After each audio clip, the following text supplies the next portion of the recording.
everyone. Welcome to Fiaura. Cold Nexus Frontline with a Patton. However, this is not the collab video, this is the warm-up match. And Cold Nexus has requested that I call them Sophie. So, sure. Sophie with a Patton with the 90mm gun. That's right, stock Patton in the house. Well, I mean, the turret's upgraded, right? Not that that's a significant upgrade, considering 198 pen against tier 9 tanks is not exactly ideal. And she's off to fight in the town. Wait, fight in the town? What? That's right, we're fighting on Insk. And she was racing off to the town. Now she's turning around. What's in her mind? What is her plan? I'm pretty sure it involves the use of the 90mm gun repeatedly upside someone's head. Now, that does not make it a bad gun. It's actually a pretty decent weapon. And the Patton is not slow to accelerate, as we can see, getting the shot off and getting out of dodge. But let's see what we can do with this little Patton.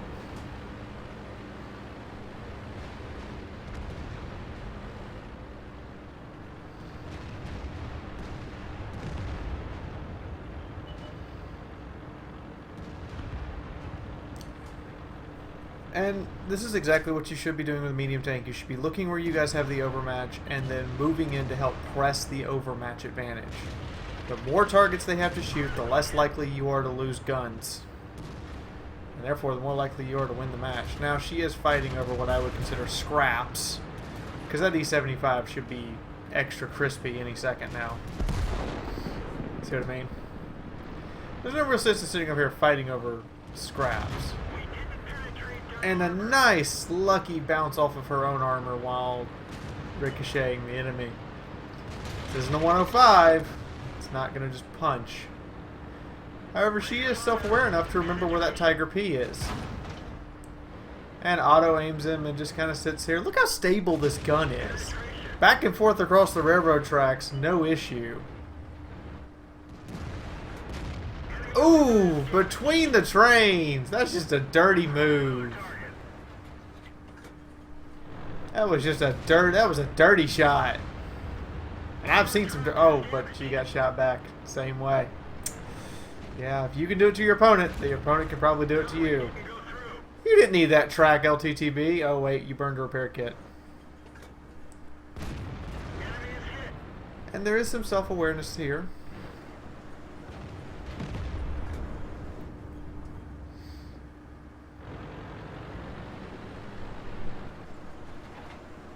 I was about to say, I kind of sort of doubt you'll be able to spot, and her team is losing.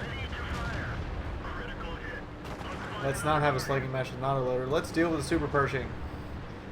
Patton versus Super P.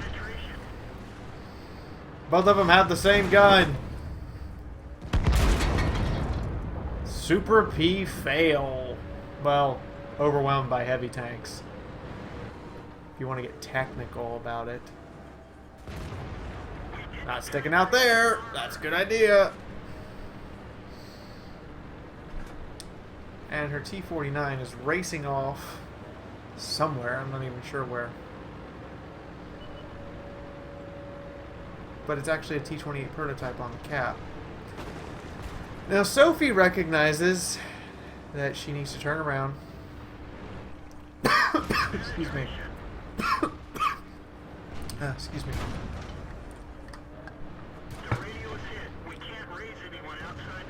Ow.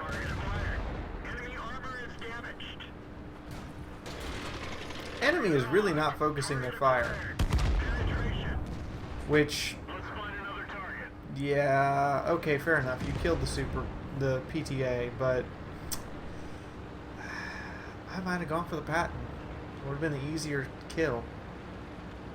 Or you killed the Super P, excuse me. I would have gone for the Patton because it's a more threatening kill. Up, turn the turret against the tracks. This is what you get.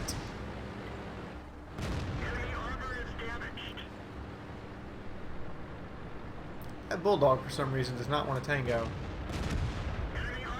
I can see why!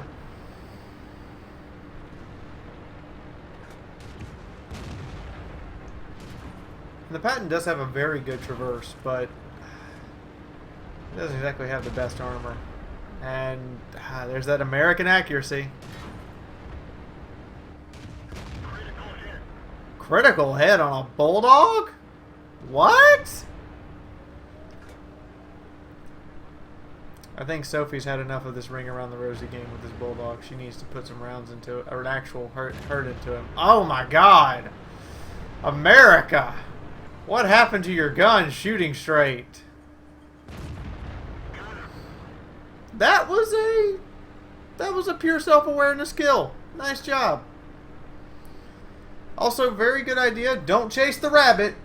We saw what happened in Raw Tankery last week when people chased the rabbit. They paid for it.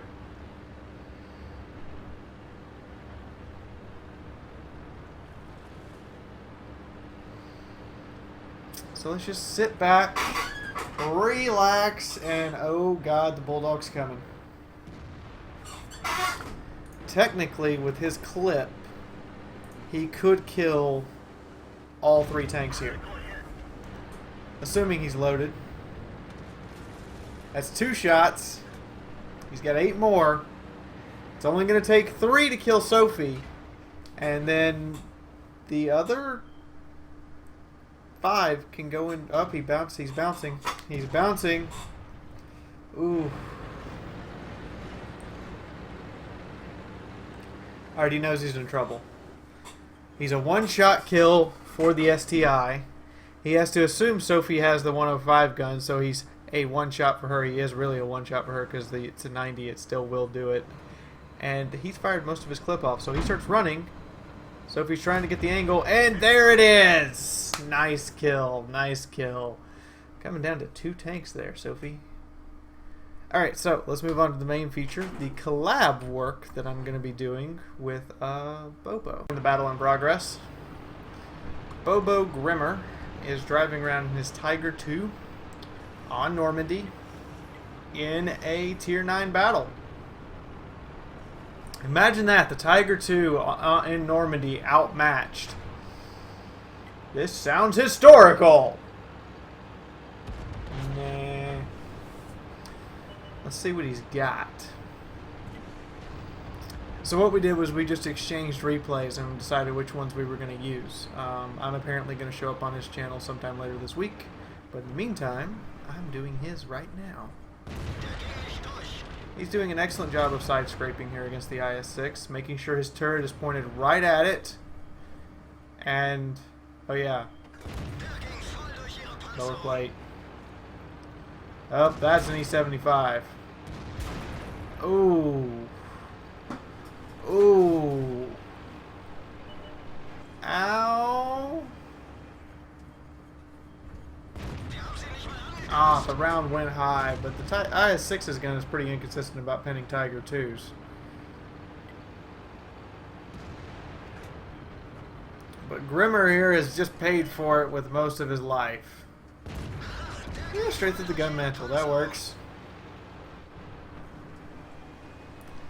That IS-6 is not having a good day or a good game. I think he would stop with the side scraping. Up, that E-75 is being crafty.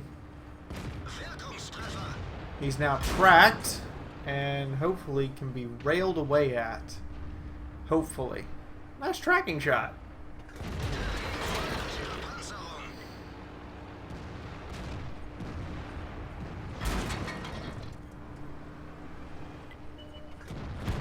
And of course, you know, do what you do best. Eliminate a tank.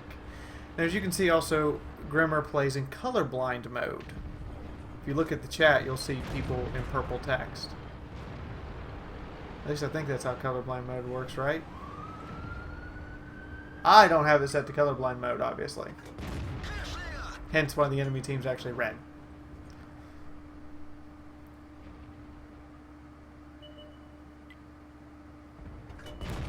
Oh my god. German guns vaulted for their accuracy. Not today.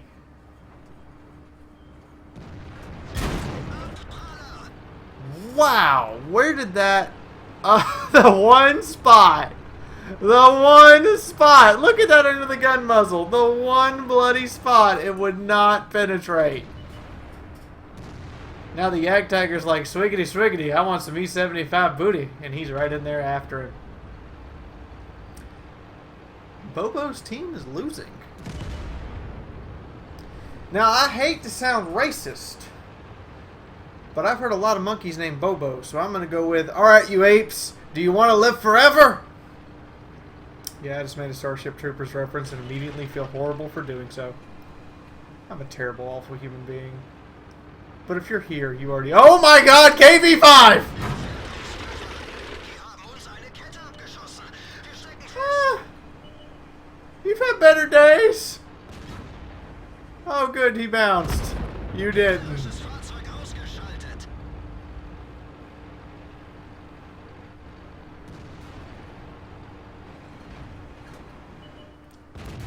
Bobo, I'm sorry. Wow. Automatic fire extinguisher. Make sure you do that. I'm sorry for making fun of you, Bobo. I didn't mean for the KV-5 to decimate what you had left for health.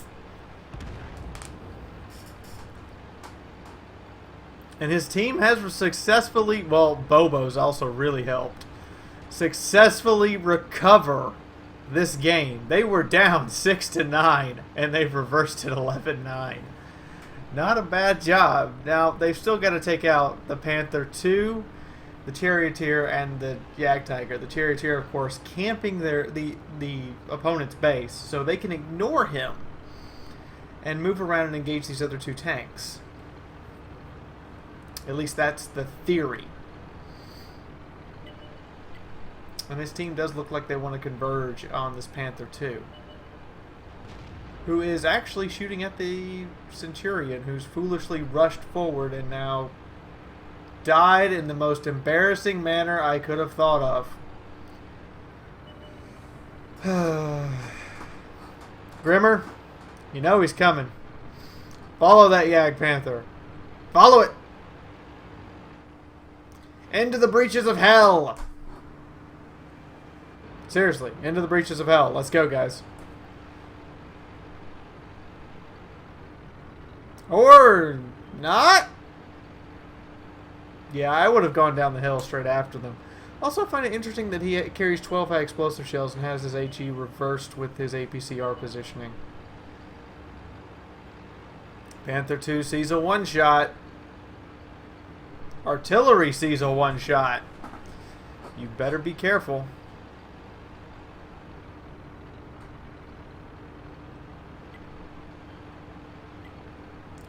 I don't know why the RD is going after the Charioteer. He should be focused on this Panther 2. It is, based upon the score, it's got 2 kills.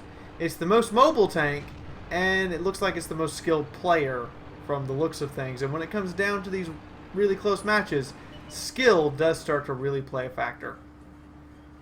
Oh. Ah. And he doesn't want to get shot back at by that Panther 2 because APCR will just break through his turret.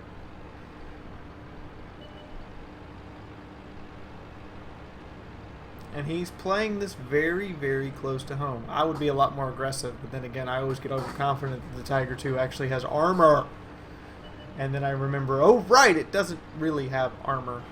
Wargaming just likes to pretend that their version of the Tiger 2 has armor.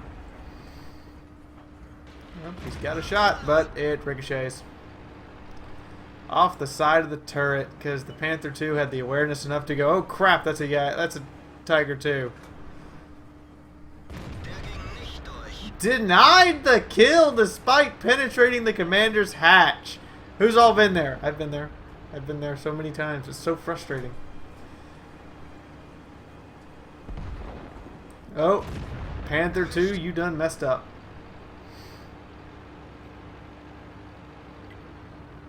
That leaves the Charioteer and the enemy artillery, which, strangely, the enemy artillery seems to have been silent. Is he AFK? Or has he just been lobbing shells at the E75 all day long? Really hope he's not AFK. because that would just be embarrassing. He could have salvaged this entire match.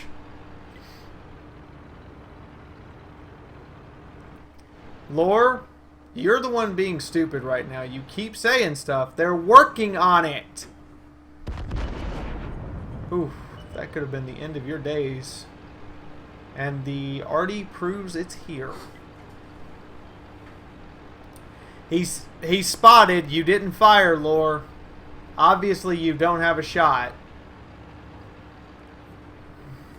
However, the Tiger 2 has suddenly got ingenious. Why should I keep fighting from the same spot? I could do the one thing... sorry, guys. I'm a little tired. I can do the one thing that no one anticipates. The relocating Tiger 2. So here he goes. I'm going to speed this up a little bit. Dun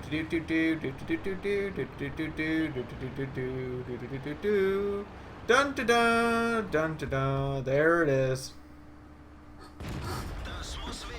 Charioteer is now tracked and fully aware the Tiger 2 can shoot him. So he just fix the track and pull away.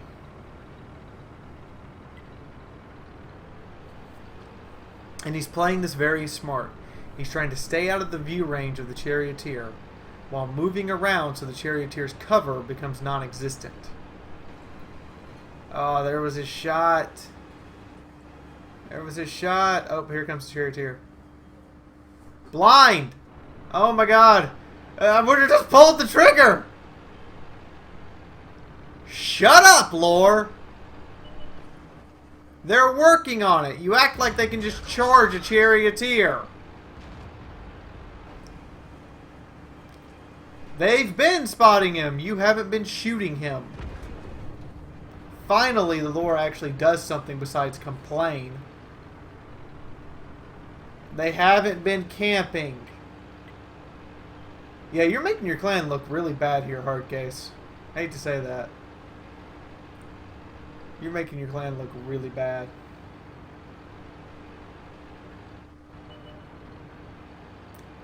There's that pesky old Artie, who could easily win this game. Well, not necessarily easily, but if they're not careful and they just charge in, he might do it. The Artie that apparently has been firing at the E75 the entire game and took most of the game to finally kill him. With a shotgun, no less. Look where the E75's corpse is. It's right there off to the left.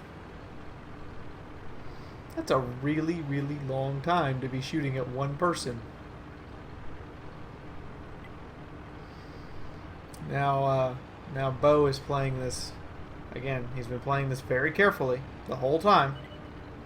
Yep. Nope. Nope. Nope. That is a big bag of no. And RNG denies the artillery his, well, shotgun. Now, Bobo just has to chase it down. I mean, he's got till 2 minutes and 30-something seconds before this guy can shoot again. Tiger 2! Ah, yes! Tigger 2 did its job. So, let's go take a look at the stats from these two matches, shall we? And see exactly what happened. So here we have Sophie, or Cold Nexus Frontline, whichever one you wish to refer to her as. She asked me to call her Sophie. She's Sophie. Second class mastery badge with the stock gun doing nearly 3,000 damage. And a lot of her shots bounced. That must have been incredibly frustrating for all those bounces, but still 3,000 damage with the stock gun is not a bad job. It also kind of shows off how to use the patent a little bit, and she did make some credits despite not having a premium account, so it is possible. Doable. And she walks out of here with just over 3,100 experience points. BoboGrimmer, who has his own channel. You can check the annotation, or you can check the at the end of the video, or you can check the cards. Managed to not actually get any real medals, but still got his ace tanker. Why? Because 3,700 damage in a Tiger 2 is pretty damn awesome. The artillery beat you out to the high caliber. And the Confederate, apparently. Yeah, you killed stuff. You really killed a lot of stuff. And he did block more than his hit points and damage. Yeah, that happened in a Tiger too. It's possible if you do it right. And he did play very smart there at the end and took his time and maneuvered and relocated, which is not something a lot of heavy tank players are aware of. You can do! But in the meantime, he walks out with 36,000 credits and around 8,250 experience points. Also, I've checked out his channel. He does a lot of artillery replays, something I don't do. So if you're interested in artillery replays, go for it. In the meantime, I think that's going to be it, guys. So please like and share this video if you did enjoy yourself and have a good time. If you want to see more, click the subscribe button. There's like 3 of them on screen right now. Go on, I'll wait. If you want to support the channel, you can do this in 2 ways. You can either click on the ad at the end of the channel. That is basically corporate America has to pay out and they had no money for the space on my channel. Or you can click on the Patreon page and go donate $1. That's all I ask. $1. Also check out these other World of Tank videos and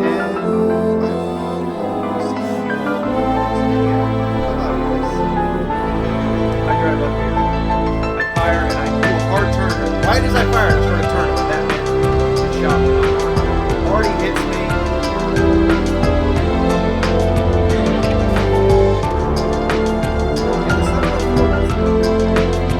I don't know how the 704 didn't just kill me.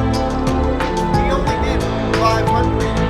His gun isn't that weak. The only thing I can survive is either he didn't actually damage the tank or the fire device was Zodiac Tiger.